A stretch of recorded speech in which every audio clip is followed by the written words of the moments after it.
ዛሬ የምንገኘው የኦቪድ ሪል ስቴት 4 ኪሎ ወይም ጥይት ቤት ያለው ሳይት ባለ 2 መኝታ ቤት ውስጥ ነው።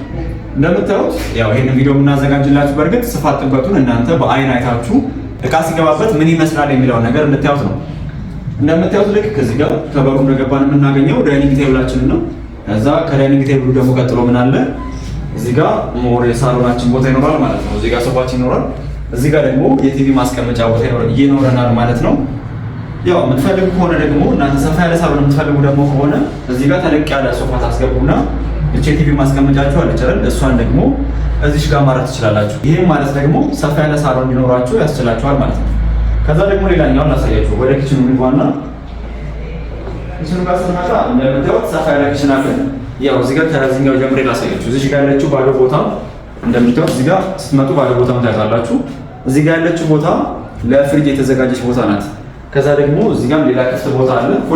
ፉል ፊኒሽ ለሚገቡ ሰዎች ነው እነዚህ ነገሮች የሚካተቱት። በእርግጥ እዚህ ጋር ሌላ ቦታ አለች፣ ባዶ ቦታ ማለት ነው። ይሄኛው ደግሞ ለስታንዳርድ የኦቨን ማስቀመጫ የተዘጋጀች ናት። ሳይዟም ስታንዳርድ የሆነውን የኦቨን ሳይዝ ማለት ነው ያላት።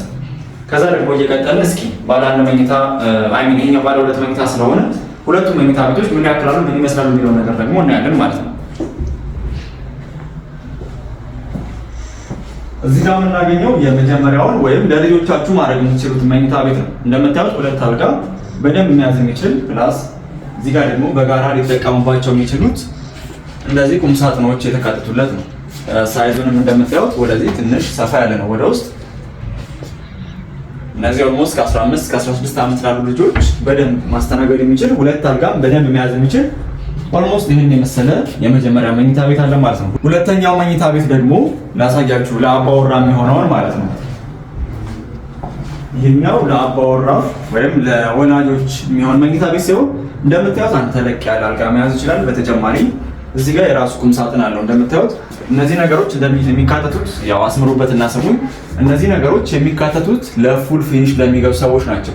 ይሄ ቁም ሳጥን ኪችን ካቢኔት ቅድም ያየነው እነሱ ነገሮች የሚካተቱት ፉል ፊኒሽ ለሚገዙ ደንበኞቻችን ማለት ነው። ሌላኛው ደግሞ እዚሁ ጋር ባዝሩሙን እናየውና ባዝሩሙንም እንደምታዩት ሰፋ ያለ ባዝሩም እዚህ ጋር ይኖረናል። እዚህ ጋር ባዝ መውሰድ የምትችሉበት፣ እዚህ ጋር ሻወር መውሰድ የምትችሉበት፣ እዚህ ጋር የመሰለች ስፔስ አለችን። ከዛ አለፍ ስንል ደግሞ እዚህ ጋር የመቀመጫ ሲንክ አለ። እዚህ ጋር ደግሞ የምታዩት ምንድነው የእጅ መታጠቢያ ቦታ ማለት ነው። ሶስቱንም በአንድ ሩም ውስጥ ነው የምናገኘው። ያው ሞሮፍ ደግሞ እስኪ ሳሎን ተመልሰን በደንብ እንየውና ያለውንም ነገር በደንብ ሰፋ አድርጋችሁ እንድታዩት። ያው በመጨረሻ ደግሞ እኛ የምታገኙበትን ስልክ ስለምናስቀምጥላችሁ ሳሎኑ ያው በደንብ እንድታዩት ይሄን ነው የሚያክለው። ኦልሞስት የቀሩን በጣም ጥቂት ቤቶች ናቸው። ሰው እነሱን ቀደም ብላችሁ ሪዘርቭ ማድረግ የምትፈልጉ ሰዎች ታች ላይ ባሉት ስልኮች ልታገኙ ትችላላችሁ ማለት ነው። እናመሰግናለን።